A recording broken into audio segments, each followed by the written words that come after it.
প্রিয় শ্রোতা, আপনারা শুনছেন রেডিও পডকাস্ট কৈশোরের ভাবনা, বাংলাদেশ বেতার কক্সবাজার থেকে FM 100.8 মেগাহার্টজে। আপনার স্বাস্থ্য সুরক্ষার দায়িত্ব আমাদের। সবাইকে স্বাগত জানাই। আজকের পর্ব কৈশোরে বন্ধুত্বের ঝুঁকি। উপস্থাপনায় আছি আমি KM সানাউল হক। রেডিও পডকাস্ট কৈশোরের ভাবনা প্রচারিত হচ্ছে শিশু ও নারী উন্নয়নে সামাজিক সচেতনতামূলক কার্যক্রমের আওতায় ইউনিসেফের সহযোগিতায় বাংলাদেশ বেতার কক্সবাজার থেকে। অনুষ্ঠান রেডিও সেটে এবং মোবাইল ফোনে শুনতে টিউন করুন FM 100.8 মেগাহার্টজে। ফেসবুক পেজ এবং ইউটিউব থেকেও পরবর্তীতে এই অনুষ্ঠান শুনতে পারবেন। প্রিয় শ্রোতা, বন্ধুত্ব ফুলের মতো সৌরভ ছড়িয়ে অমলিন রাখে সম্পর্ক।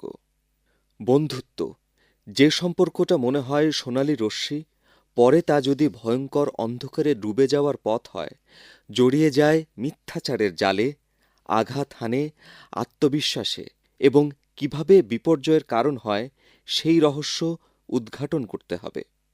এই কথাগুলো হাজারো কিশোর কিশোরীর জীবনের এক টুকরো গল্প। শুনুন আমাদের স্টুডিওতে উপস্থিত অতিথি কিশোর কিশোরীর কাছে।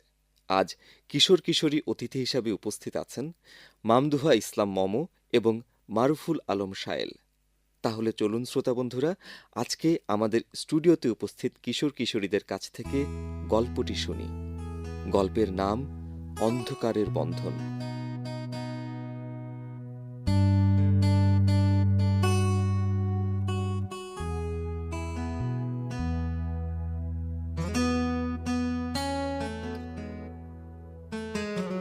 সকালের নরম রোদ জানালার ফাঁক গলে ঘরের মেঝেতে ছড়িয়ে পড়েছে। দূরের আকাশে সূর্য যেন আজ একটু দেরি করে উঠেছে। সোনালি রশ্মি এবার মনোযোগ দিয়ে পৃথিবীকে নতুন করে আলোকিত করবে। চারপাশে পাখির গান, বাতাসের সোদা গন্ধ, মনে হচ্ছিল এক অপূর্ব রূপে গড়া। আশেপাশের পৃথিবীটা যেন একটি বিরাট ক্ষেত্র, যেখানে অগণিত স্বপ্নের ফুল ফুটছে আর প্রতি মুহূর্তই এক নতুন আশা নিয়ে আসে। স্বপ্নের মতো আকাশের কোলে সেই সোনালি রঙের আলোর মিশেলে মাটি যেন এক নতুন জীবন পায়। গাছের ডালপালা শিহরিত হয়ে ওঠে, পাখিরা গান গাইতে গাইতে বাড়ির আঙিনায় পা রাখে। হালকা বাতাসে পর্দার কাঁপুনি যেন এক অজানা অস্থিরতার বার্তা নিয়ে আসছে। জানালার ধারে বসে এক মনে খাতার পাতায় আঁকিবুকি কাটার সময় বাইরে থেকে বন্ধুরা ডাকছে, চলে আয়, আজ দারুণ মজা হবে। মনে এক দ্বিধার ছায়া খেলা করছে। মনের গহীনে চিন্তা ভাবনা নিত্যসঙ্গী হয়ে যাচ্ছে। কৈশোরের উচ্ছ্বাসে বছর খানেক আগেও এসব প্রশ্নের জায়গা ছিল না। সোহেল, অয়ন, শুভ আর আমি চারজন মিলে ছিলাম একদম অবিচ্ছেদ্য অংশ। কিন্তু এখন কোথাও যেন একটা বদল এসেছে। সম্পর্কের রং বদলে গেছে, কেউ কারো মতো নেই। কিছুদিন হলো সোহেল নতুন বন্ধুদের সঙ্গে মেলামেশা শুরু করেছে। রাত করে বাড়ি ফেরা, রহস্যময় হাসাহাসি, কথায় কথায় গোপন কিছু লুকিয়ে রাখার অভ্যাস মনে সন্দেহের দানা বাঁধতে শুরু করেছে। মনের ভেতর একটা কাঁটার মতো খচখচ করছে, কিন্তু মুখ ফুটে কিছু বলতে পারছি না। যদি বন্ধুত্বটাই ভেঙে যায়। একদিন এক নির্জন বিকেলে শুভ নদীর ধারে বসেছিল, যেন নদীর বিশালতা দিয়ে নিজের কোনো শূন্যতা পূর্ণ করার চেষ্টা চলছে। সেই সময় সোহেল তার পাশে বসে বলল, বন্ধুত্ব কি শুধু দান, পুণ্য আর সুখের বিষয়, নাকি এর মধ্যে থাকে মায়াবী অন্ধকারও? শুভ সশব্দে তাকিয়ে বলল, তুমি কি বলছো? বন্ধুত্বের মধ্যে অন্ধকার? আমি তো ভেবেছিলাম বন্ধুত্ব মানে শুধু আনন্দ আর নির্ভরতা। সোহেল বলল, পৃথিবীটা এক বিশাল মহাকাব্য, আর আমরা তার অসীম অধ্যায়ের এক মুহূর্তের চরিত্র। এই পৃথিবীতে আমরা যা কিছু দেখি তার কিছুটা দৃশ্যমান, যার পেছনে থাকে অদৃশ্য এক শক্তি, যা আমাদের খোলসের বাইরে নিয়ে যেতে চায়, বন্ধুত্বের অন্ধকার দিকও ঠিক তেমনি। সেখানে কখনো এক পা সামনে ফেললেই জীবনের পুরো দিক পাল্টে যেতে পারে। তুমি চাইলে সেই কুয়াশাচ্ছন্ন আর বিপথগামী পথে কেউ নিয়ে যেতে পারে। শুভ বলল, আমি সবসময় বিশ্বাস করেছি বন্ধু মানেই হলো সেই মানুষ যাকে পাশে পেলে কোনো অন্ধকারের ভয় থাকে না, তার আলো দিয়েই পথ দেখাবে। তুমি কিভাবে এমন বলছো? বিকেলের আলো মিলিয়ে যেতেই বাড়ি ফিরলাম। মা বসেছিলেন বইয়ের মাঝে ডুবে। তারপরও মায়ের চোখে এক ধরনের অতৃপ্তি, উদ্বেগ ছিল। মা মুখের দিকে তাকিয়ে বললেন, তোমার বয়সটা এমন যে বয়সে তোমার বন্ধুত্বের সম্পর্ক বড় হয়ে ওঠে। তখন সঠিক পথ চিহ্নিত করা কঠিন। বন্ধু যে কেউ হতে পারে, কিন্তু কখনো কখনো কেউ আমাদের জীবনে বিপদ ডেকে আনে। আমি চাই তুমি বুঝে শুনে বন্ধুত্ব রাখো। ফুল বন্ধুত্ব অন্ধকারের দিকে টেনে নিতে পারে। কিছুদিন পর শুভ এসে বলল, আজ আমরা বেড়াতে যাব। সোহেল আমাদের এক জায়গায় নিয়ে যাবে, খুব মজা হবে। মনের মধ্যে একটু অস্বস্তি জাগলো বলে গেলাম না তাদের সাথে। পরদিন খবর পেলাম সোহেল মাদক দ্রব্যের সাথে যুক্ত ছিল। ওই দিন যারা ঘুরতে গিয়েছিল সবাইকে পুলিশ ধরে নিয়ে গেছে। খবরটা শুনে শান্তির স্রোত বয়ে গেল মনের ভেতর। মায়ের কথা শুনে ঘুরতে না যাওয়ার সিদ্ধান্ত নিয়ে অনেক বড় বিপদ থেকে রক্ষা পেলাম। সেই ঝুঁকিপূর্ণ বন্ধুত্ব থেকে জীবন আমাকে শিখিয়েছে যে বন্ধুত্বের নামেও বিপদ লুকিয়ে থাকে, তা আবার কখনো সঠিক পথ দেখায়। বন্ধুত্ব রঙিন পাথরের মতো। সে পাথরকে খুঁজে পেতে হলে হৃদয়ের অন্ধকারকে জয় করতে হবে। যখন পৃথিবীটা গোধূলি আলোয় মোড়ানো, আকাশে মেঘ আর চাঁদ মিশে নরম বাতাস ছড়িয়ে দিচ্ছিল, রাত গভীর হতে থাকলেও আমার চোখে ঘুম নেই। জানালার বাইরে পূর্ণিমার চাঁদ ফিকে আলো ছড়িয়ে মনের মধ্যে এক অদৃশ্য অন্ধকার জমাট বেঁধেছে। ঝিরঝির বাতাসে জানালার পর্দা ধীরে ধীরে দুলছে। মাথার ভেতর একটাই ঘটনা ঘুরে ফিরে আসছে নিঃশব্দে। সামিয়ার সাথে বন্ধুত্বটা কোথায় জানি স্বস্তি দিচ্ছে না। সামিয়ার চোখে থাকে উদ্ভ্রান্ত চাহনি, যেন কোনো গহীন সাগরের মতো, যেখানে হাজারটা অনুভূতি ডুবে যেতে চায়, কিন্তু প্রকাশ হয় না। নতুন কিছু করার তীব্র আকাঙ্ক্ষা চোখে মুখে। তার মধ্যে কুমকুম রঙের যে সত্তা ছিল, সেই ঝলমলে রঙিন দিকটা আমাকে সব সময় টানত। তাকে দেখলে শিউলি ফুলের গন্ধ ভেসে আসে আমার নাকে। আর আমার আরেক বন্ধু রূপা ছিল ধীরস্থির, লাজুক স্বভাবের। চোখ ছিল উজ্জ্বল, হাসি ছিল যেন প্রাচীন এক আধ্যাত্মিক রহস্যের মতো, যা অন্যদের এক মধুর মায়াজালে বন্দি করত। তাদের কথা ভাবতে ভাবতে খোলা জানালার পাশে বসে ছবি আঁকার পাতায় অজস্র আঁকিবুকি কাটছিলাম। মা এমন সময় বলেছিলেন, জীবনে এমন কিছু জায়গা আছে যেখানে প্রথম পা রাখলেই সব বদলে যায়। সেখানে যে আলো দেখবে তা হয়তো আসল আলো নয়। শুরুর দিকে মজা মনে হলেও ধীরে ধীরে তা গভীর থেকে গভীরতর অন্ধকারে ডুবে যেতে শুরু করে। এমন সময় সামিয়া এসে ডাকছিল। আমার শরীর শিউরে উঠল। তবুও তার ডাক উপেক্ষা করতে না পেরে বাড়ি থেকে বের হলাম। সে তার বন্ধুদের আড্ডার জায়গায় নিয়ে যেতেই একজনে গিয়ে এসে বলল, তুমি নতুন এসেছ, ভয় পাওয়ার কিছু নেই, এখানে সবাই স্বাধীন।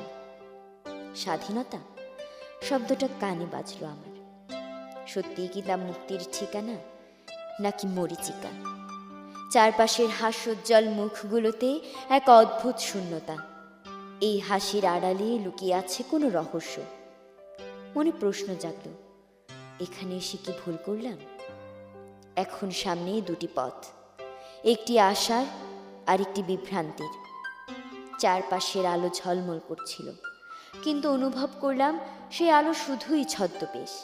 ধীরে ধীরে চারপাশটা ঘুরে দেখতে লাগলাম। এক একজনের চোখে এক এক গল্প। কেউ মুক্তির আনন্দে হাসছে, কেউ হয়তো বাধ্য হয়ে। পেছনের দরজা দিয়ে ফিরতে চাইলাম, কিন্তু পেছনে আর পথ নেই। সামনে শুধু একটাই রাস্তা, সত্য বন্ধুত্বের সন্ধান। সত্যিটা কি খুঁজে বের করতে পারবো? এভাবে ঘুরতে ঘুরতে একটি পুরনো দরজার সামনে গিয়ে থামলাম। দরজার গায়ে খোদাই করা অচেনা ভাষার কিছু শব্দ লেখা। কৌতূহলবশত হাত বাড়িয়ে ছুঁতেই দরজাটি খুলে গেল। ভেতরে প্রবেশ করতেই এক অন্ধকার ঘর, আর ঘরের মাঝখানে রাখা একটি পুরনো ছবি। ছবিটি স্পর্শ করতেই চোখের সামনে ভেসে উঠল অদ্ভুত সব চিত্র, যা অতীতের ইতিহাস, ভবিষ্যতের ইঙ্গিত এবং হারিয়ে যাওয়া সত্যের সন্ধান দেয়। আমার শ্বাস দ্রুত হয়ে এলো। আমি কি নিজের জীবনের সবচেয়ে বড় ফাঁদে পা দিতে যাচ্ছি? এই সত্য কি মুক্তি দেবে, নাকি চিরদিনের জন্য বন্দি করে রাখবে এই অজানা জগতে? হঠাৎ বাতাসের ঝাপটায় ঘরের একটা অংশ আলগা হয়ে খুলে গেল। সামনে এক গোপন সুড়ঙ্গ। ভেতর থেকে আসছিল এক রহস্যময় গুঞ্জন। এক পা বাড়িয়ে দিতেই পেছন থেকে কারো ছোঁয়া অনুভব করলাম। ঘুরে দাঁড়াতেই এক মুখোশধারী ছেলেকে দেখলাম, যার চোখে ছিল অদ্ভুত আলো, যেন সে সব কিছু জানে, সব কিছু দেখেছে। সে ধীরে ধীরে ফিস ফিস করে বলল, তুমি কি সত্যকে সহ্য করতে পারবে? সত্যের মুখোমুখি হওয়ার সাহস কি আছে? এক মুহূর্ত থমকে দাঁড়িয়ে দৃঢ় কণ্ঠে রোদেলাকে বললাম। মনে সাহস সঞ্চয় করে আমার হাত ধরো। সঙ্গে সঙ্গে চারপাশে ঝড় শুরু হলো। বাতাসের মধ্যে ভেসে উঠল এক অলৌকিক গুঞ্জন। হঠাৎ অনুভব হলো রোদেলা রোদেলা আর এই জগতে নেই। সে একটি অন্য জগতে প্রবেশ করেছে, যেখানে সময়ের কোনো বাঁধন নেই, বাস্তব আর কল্পনার সীমানা মিলেমিশে গেছে। সামনে এক বিশাল দরজা, যার ওপারে হয়তো অপেক্ষা করছে সেই সত্য যা তার পুরো জীবনকে বদলে দিতে পারে। সাহস করে কি দরজাটি খুলব, নাকি ফিরে যাব সেই পরিচিত জগতে যেখানে সব কিছু সহজ কিন্তু আসল সত্য অধরা? হঠাৎ সিদ্ধান্ত নিলাম, রোদেলার সাথে হবে নতুন বন্ধুত্ব। এমন বন্ধুত্ব যা তাকে এই বিপদ থেকে উদ্ধার করে জীবনটাকে নতুন করে সাজাতে সহায়তা করবে। সেদিন রোদেলাকে সেই সুড়ঙ্গ থেকে বের করে নিয়ে এসেছিলাম আলোতে, যেখানে প্রতিদিন হাজারো মানুষ হাঁটে, চলাফেরা করে। একজন মানুষের মধ্যে খুঁজে পেলাম আত্মার বন্ধুকে।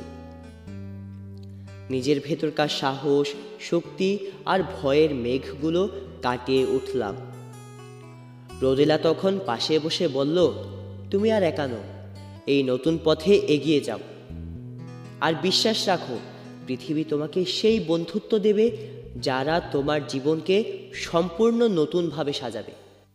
প্রিয় শ্রোতা, কৈশোরের সময়টা যেন এক রহস্যময় অধ্যায়, যেখানে শৈশবের নিষ্পাপ আচরণ আর যৌবনের উন্মত্ততা অদ্ভুতভাবে মিশে যায়। সেখানে আলো আর অন্ধকারের সীমানা মুছে প্রতিটি অনুভূতি বাজে এক সুরেলা সঙ্গীতের মতো, যা হৃদয়কে মুগ্ধ করে, আবার কখনো আলো জ্বালিয়ে দেয়। কিন্তু এই আশা মেঘলা হয়ে ওঠে যখন ভুল বন্ধুত্বের ছায়া জীবনে ঢুকে পড়ে। চলুন সবাই মিলে কিভাবে কৈশোরের বন্ধুত্বের ঝুঁকি সরিয়ে ফেলা যায় তা সংলাপের মাধ্যমে তুলে ধরছেন আমাদের স্টুডিওতে অতিথি হিসেবে উপস্থিত কিশোর কিশোরী মামদুহা ইসলাম মম এবং মারুফুল আলম শায়েন। এখন শুনবেন গান, তারপর শুনবেন সংলাপ। জলছবি, রং মশাল, স্কুল ছুটির হজমিরা, রূপকথার পায়রাদের গল্প বল।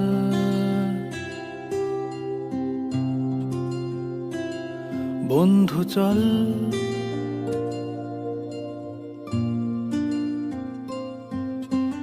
রামধনু, ঝালমুড়ি, হাফ টিকিট, রাব পুলিশ, বিটনুনার চুরমুরের গল্প বল।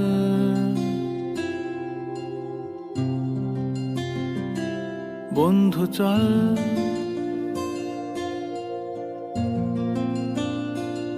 বন্ধু চল রোদ্দুরে, মন কেমন মাঠ জুড়ে, খেলবো আজ ওই ঘাসে তোর টিমে তোর পাশে।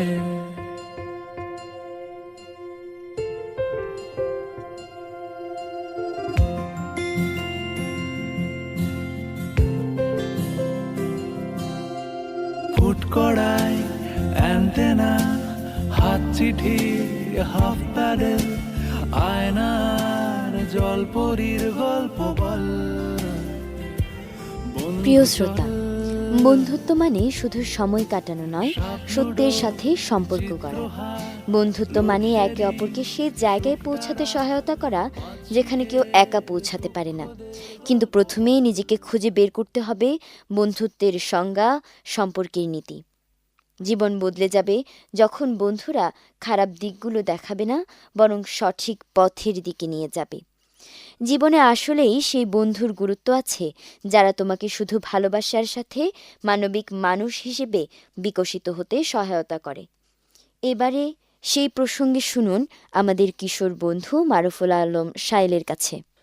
প্রিয় শ্রোতা, আমরা গল্প থেকে শুনলাম বন্ধুত্ব কেবল সম্পর্ক নয়, বিশেষ করে কৈশোরে অঙ্গীকার, বিশ্বাস এবং আবেগের সূক্ষ্ম খেলায় আবদ্ধ থাকে। শুনুন কৈশোরে বন্ধুত্বের নানা রঙিন দিক, কিন্তু কখনো কখনো অন্ধকার দিকগুলোর কথাও। কখনো কখনো বিশ্বাসঘাতকতা সম্পর্কের ভিতটাকে বিপর্যস্ত করে তোলে। গোপনীয়তা ফাঁস করা বা প্রতারণা বন্ধুত্বের প্রাণভোমরাকে ক্ষতিগ্রস্ত করে। কৈশোরে বন্ধুরা যখন একে অপরকে মাদক গ্রহণ, অযথা ঝগড়া কিংবা মিথ্যা বলায় প্রভাবিত করে, তখন বন্ধুত্বের সৌন্দর্য ম্লান হয়ে আসে। বন্ধুত্বে ঈর্ষা ও দ্বন্দ্ব সম্পর্কের মধ্যে অস্থিরতা সৃষ্টি করে। সম্পর্কের মধ্যে মতবিরোধ, যা কখনো কখনো বন্ধুত্বের গাঁথনিতে ফাটল ধরায়। নিজস্ব স্বাধীনতা সবসময় খুঁজে পেতে চাইলে সম্পর্কের মধ্যে জটিলতা, উত্তেজনা, চাপ বাড়ে। আমাদের মনোভাব পরিবর্তনের মাধ্যমে কিভাবে সম্পর্কগুলোকে সুস্থ ও দৃঢ় রাখতে পারি সেই চেষ্টা করে যেতে হবে। প্রিয় শ্রোতা, সঠিক বন্ধুত্ব। কৈশোরে বন্ধুত্ব শুধু সম্পর্ক নয়, মূল্যবান শিক্ষা ও অভিজ্ঞতা। সঠিক বন্ধুত্ব গড়তে প্রয়োজন মূল্যবোধের মিল, যেখানে সৎ, ন্যায্যতা এবং শ্রদ্ধাশীল বন্ধুর সঙ্গ উন্নতির পথে এগিয়ে নিয়ে যাবে। থাকতে হবে আস্থা ও বিশ্বাস। যে বন্ধু আমাদের গোপনীয়তা সম্মান করে এবং বিপদে পাশে দাঁড়ায়, তা নিয়ে এখন কথা বলবে কিশোর বন্ধু মারুফুল আলম সাইল। প্রিয় শ্রোতা, বন্ধুত্বের সৌন্দর্য সহানুভূতি ও সমর্থনে নিহিত। যেখানে বন্ধু আমাদের অনুভূতিকে সম্মান করবে। বন্ধুত্বের স্বাধীনতা ও সম্মান খুবই গুরুত্বপূর্ণ। সঠিক বন্ধুত্ব কখনোই স্বাধীনতায় হস্তক্ষেপ করবে না। নেতিবাচক প্রভাব থেকে মুক্ত রাখা এবং ভালো কাজে সহায়তা করা বন্ধুত্বের চমৎকার দিক। সঠিক বন্ধু আমাদের মানসিক উন্নয়নে সহায়ক হয়ে সবচেয়ে ভালো দিকগুলো সঠিক বন্ধু আমাদের মানসিক উন্নয়নে সহায়ক হয়ে সবচেয়ে ভালো দিকগুলো তুলে ধরতে সাহায্য করে। বন্ধুত্বের জন্য সময় এবং সদয় আচরণ অত্যন্ত প্রয়োজন। তবে বন্ধুত্ব নির্বাচনে বিশ্বাসী কিন্তু সতর্ক থাকাও উচিত, যেন আমরা সঠিক বন্ধু নির্বাচন করতে পারি। বন্ধুত্ব যদি হয় সতর্কতা ও শ্রদ্ধার সঙ্গে গড়া, তবে এটি আমাদের জীবনে এক অমূল্য রত্ন হয়ে ওঠে।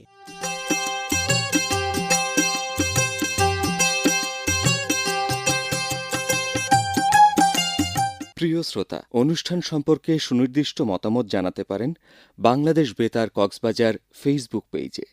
যারা অনুষ্ঠানটি শুনেছেন এবং তথ্য দিয়ে সহায়তা করেছেন, তাদের প্রত্যেককে জানাই আন্তরিক ধন্যবাদ। প্রিয় শ্রোতা, নিরাপদ হোক শৈশব ও কৈশোরের জীবন। সকলের সুস্থতা কামনা করে আজকের মতো এখানেই বিদায় নিচ্ছি রেডিও পডকাস্ট কৈশোরের ভাবনা অনুষ্ঠান থেকে। আজকের পর্ব কৈশোরে বন্ধুত্বের ঝুঁকি প্রচারিত হয়েছে ইউনিসেফের সহযোগিতায় বাংলাদেশ বেতার কক্সবাজার থেকে FM 100.8 মেগাহার্টজে। যারা অনুষ্ঠানটি শুনেছেন এবং তথ্য দিয়ে সহায়তা করেছেন তাদের প্রত্যেককে জানাই আন্তরিক ধন্যবাদ। পরবর্তী পর্ব নতুন কোনো বিষয়ে শোনার আমন্ত্রণ রইল।